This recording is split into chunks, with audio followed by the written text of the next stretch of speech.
Hello friends. आज हम marketing एक और इम्पोर्टेंट टॉपिक पे बात करेंगे। इसका नाम है सिग्निफिकेंस ऑफ मार्केटिंग। फ्रेंड्स, अब हम मार्केटिंग के सिग्निफिकेंस या इम्पोर्टेंस को समझने की कोशिश करते हैं।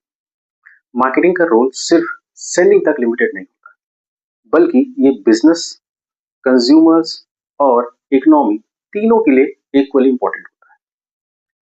मार्केटिंग कस्टमर की नीड्स को आइडेंटिफाई करने से लेकर सेटिस्फेक्शन तक इंश्योर करने तक का काम करता है। ये बिजनेस को कस्टमर ओरिएंटेड बनाता है और लॉन्ग टर्म सक्सेस अचीव करने में कंपनी की हेल्प करता है। सिग्निफिकेंस बहुत इंपॉर्टेंट टॉपिक है marketing. As you can see in the slide, the first point says marketing helps in identifying customer needs and wants. ये हम पहले भी डिस्कस कर चुके हैं already. Needs, wants and demand वाले वीडियो में आप जाके चेक कर सकते हैं। मार्केटिंग का सबसे इंपॉर्टेंट रोल होता है कंज्यूमर के नीड्स, वांट्स को आइडेंटिफाई करना। मार्केट रिसर्च टेक्निक जैसे सर्वे, इंटरव्यूज, क्वेश्चनर्स और डेटा एनालिसिस के थ्रू कंपनीज ये समझने की कोशिश करती है कि कस्टमर क्या एक्सपेक्ट करता है। नीड बेसिक रिक्वायरमेंट होती है, जबकि वांट्स लाइफस्टाइल और प्रेफरेंसेस से रिलेटेड होती है। जब कंपनी कंज्यूमर नीड्स को क्लियरली आइडेंटिफाई कर लेती है, तब वो कस्टमर ओरिएंटेड प्रोडक्ट और सर्विसेज डेवलप करती है। इससे प्रोडक्ट फेल्योर का रिस्क कम होता है और कस्टमर सेटिस्फैक्शन बढ़ जाती है। इसी वजह से मार्केटिंग को कस्टमर ओरिएंटेड या कस्टमर फोकस्ड एक्टिविटी माना जाता है। रिमेंबर, जैसे हमने पहले भी डिस्कस किया हुआ था, customer is king, right? So we have to satisfy the needs and wants of the customer, then only customer आपको पैसा देने वाला है और उसी से ही आपकी प्रॉफिट मिलने वाली है। सेकेंड पॉइंट जो आप देख रहे हैं, marketing helps in creating utility. Marketing different type की यूटिलिटी क्रिएट करता है जो प्रोडक्ट की ओवरऑल वैल्यू बढ़ा देता है। प्लेस यूटिलिटी तब क्रिएट होती है जब प्रोडक्ट सही जगह पर अवेलेबल होता है। टाइम यूटिलिटी तब होती है जब प्रोडक्ट सही टाइम पर कंज्यूमर को मिल जाता है। पोजीशन यूटिलिटी ओनरशिप ट्रांसफर से रिलेटेड होती है और इंफॉर्मेशन यूटिलिटी एडवर्टीजमेंट और प्रमोशन के थ्रू क्रिएट होती है। इन यूटिलिटीज के बिना प्रोडक्ट यूजफुल नहीं लगता है। मार्केटिंग इंश्योर करता है कि प्रोडक्ट कस्टमर के लिए एक्सेसिबल और वैल्यूएबल हो। इससे कंज्यूमर सेटिस्फैक्शन और डिमांड दोनों इंक्रीज होती है। थर्ड पॉइंट जो आप देख रहे हैं वो है marketing facilitate exchange of goods and services. Marketing buyer और सेलर के बीच एक एक्सचेंज प्रोसेस को स्मूथ और एफिशिएंट बनाता है। प्राइसिंग, प्रमोशन और डिस्ट्रीब्यूशन के थ्रू प्रोडक्ट मार्केट में इजीली मूव करता है। एक्सचेंज का मतलब होता है वैल्यू का ट्रांसफर। बायर मनी ट्रांसफर करता है और सेलर प्रोडक्ट या सर्विसेज बायर को सेल करता है। अगर मार्केटिंग एक्टिविटीज ना हो, या इमेजिन करिए अगर मार्केटिंग एक्टिविटीज नहीं होती हैं, तो बायर्स को प्रोडक्ट के बारे में इंफॉर्मेशन ही नहीं मिलती और सेलर कस्टमर तक पहुंच ही नहीं पाते। इससे एक्सचेंज प्रोसेस स्लो हो जाते और सेलिंग जीरो हो जाती है। मार्केटिंग डिमांड और सप्लाई के बीच एक लिंक, एक ब्रिज बनाकर एक्सचेंज को पॉसिबल और इफेक्टिव बनाता है। नेक्स्ट पॉइंट जो आप देख रहे हैं स्लाइड पे वो है marketing helps in increasing sales and profit. The ultimate objective of any organisation, चाहे वो छोटा ऑर्गेनाइजेशन हो चाहे वो बड़ा ऑर्गेनाइजेशन, सबको सेल्स बढ़ाना है, सबको अपना प्रॉफिट बढ़ाना है। Effective marketing directly sales volume को इंक्रीज करता है। एडवर्टाइजिंग और प्रमोशन से प्रोडक्ट की अवेयरनेस बढ़ती है, जिससे ज्यादा कस्टमर अट्रैक्ट होते हैं। जब सेल्स इंक्रीज होती है तो इकोनॉमीज ऑफ स्केल अचीव होती है, जो कॉस्ट रिड्यूस करती है और प्रॉफिट बढ़ता है। स्ट्रॉन्ग ब्रांडिंग और कस्टमर सेटिस्फैक्शन रिपीट परचेज को एनकरेज करती है, जो लॉन्ग टर्म प्रॉफिटेबिलिटी के लिए जरूरी होता है।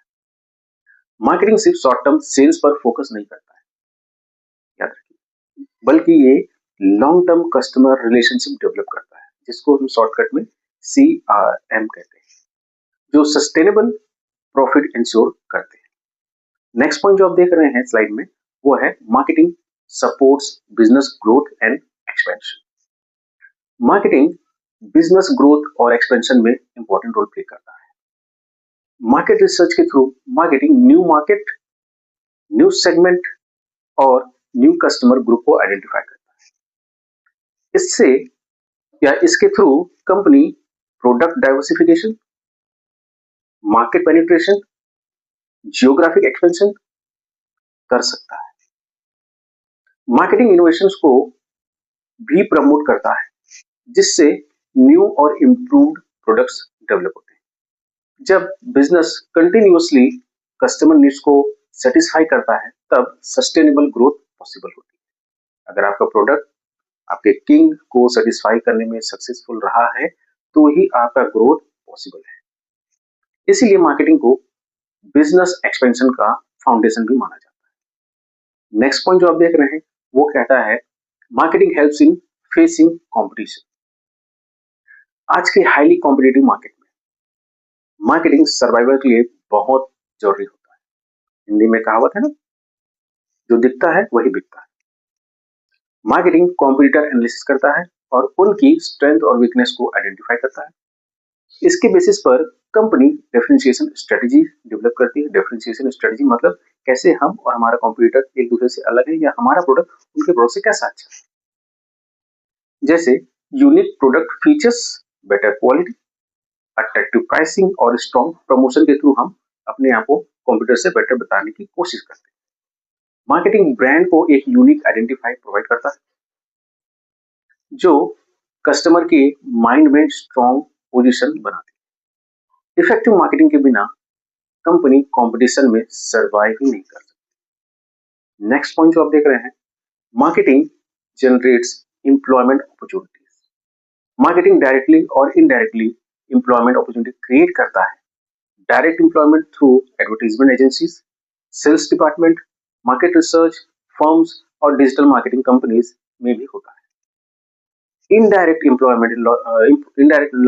एम्प्लॉयमेंट एग्जाम्पल हम देखें तो लॉजिस्टिक, पैकेजिंग, ट्रांसपोर्टेशन, वेयरहाउसिंग और रिटेलिंग जैसे एरियाज में जनरेट होता है। डिजिटल मार्केटिंग के थ्रू या डिजिटल मार्केटिंग के ग्रोथ के साथ content creators, search engine optimisation expert जिसको हम एसईओ एक्सपर्ट्स और सोशल मीडिया मैनेजर्स की डिमांड भी बढ़ी हुई है। इस तरह मार्केटिंग लार्ज स्केल एम्प्लॉयमेंट जनरेट करके एम्प्लॉयमेंट अनएम्प्लॉयमेंट को रिड्यूस करता है और इकोनॉमी को सपोर्ट करता है। नेक्स्ट जो पॉइंट आप देख रहे हैं वो है marketing contributes to economic development. Marketing productions और कंजम्पशन के बीच गैप को रिड्यूस करता है। डिमांड क्रिएट करके मार्केटिंग लार्ज स्केल प्रोडक्शन को एनकरेज करता है जिससे इंडस्ट्रियल ग्रोथ होती है। इंक्रीज्ड प्रोडक्शन से एम्प्लॉयमेंट और इनकम दोनों बढ़ते हैं। जब लोगों की इनकम बढ़ती है तो वो स्टैंडर्ड ऑफ लिविंग इंप्रूव करते हैं या उनका स्टैंडर्ड ऑफ लिविंग अपग्रेड होता है। मार्केटिंग रूरल और अर्बन मार्केट्स को कनेक्ट करता है जिससे बैलेंस्ड इकोनॉमिक डेवलप्ड होती है। इसीलिए मार्केटिंग को इकोनॉमिक डेवलपमेंट का एक इंपॉर्टेंट पिलर माना जाता है। नेक्स्ट जो पॉइंट आप देख रहे हैं वो है marketing promotes consumer awareness and production. Marketing consumer को प्रोडक्ट के फीचर्स, प्राइस, क्वालिटी और यूसेज के बारे में अवेयर करता है। इन जनरल अपने एडवर्टीजमेंट के थ्रू कस्टमर को अवेयर करता है उसके प्रोडक्ट के बारे में, फीचर्स उसके प्रोडक्ट के बारे में, प्राइसिंग उसके प्रोडक्ट के बारे में, क्वालिटी वगैरह इन्फॉर्म करता है। एडवर्टाइजिंग और लेबलिंग के थ्रू कस्टमर्स इन्फॉर्म्ड डिसीजन ले पाते हैं। एथिकल मार्केटिंग प्रैक्टिसेस और कंज्यूमर प्रोटेक्शन लॉज जैसे consumer protection act customer rights को प्रोटेक्ट करते हैं। ट्रांसपेरेंट इंफॉर्मेशन से कस्टमर का ट्रस्ट बिल्ड होता है। अवेयर कंज्यूमर एक्सप्लॉयटेशन से बच जाते हैं और बेटर चॉइसेस बना सकते हैं। इसीलिए मार्केटिंग सिर्फ सेलिंग नहीं है बल्कि कंज्यूमर एजुकेशन और प्रोडक्शन का भी काम करता है। आज हमने देखा कि कैसे मार्केटिंग किसी भी बिजनेस का बैकबोन बन सकता है। अगर हम देखें इनका सिग्निफिकेंस, इनका इंपॉर्टेंस तो मार्केटिंग बिजनेस का बैकबोन होता है। ये कंज्यूमर सेटिस्फैक्शन, बिजनेस प्रॉफिटेबिलिटी और इकोनॉमिक डेवलपमेंट के बीच एक बैलेंस बनाता है। मार्केटिंग के बिना बिजनेस ग्रोथ, कंपटीशन, सर्वाइवल और कस्टमर सेटिस्फैक्शन इम्पॉसिबल है। इसलिए मार्केटिंग का इम्पोर्टेंस या सिग्निफिकेंट बहुत इंपॉर्टेंट पार्ट प्ले करता है किसी भी कंपनी के लिए। इसीलिए मार्केटिंग को मॉडर्न बिजनेस का मोस्ट सिग्निफिकेंट और डायनेमिक फंक्शन माना जाता है। Thank you very much for listening and learning. Keep learning, keep growing, and keep your learning mode on. Thank you.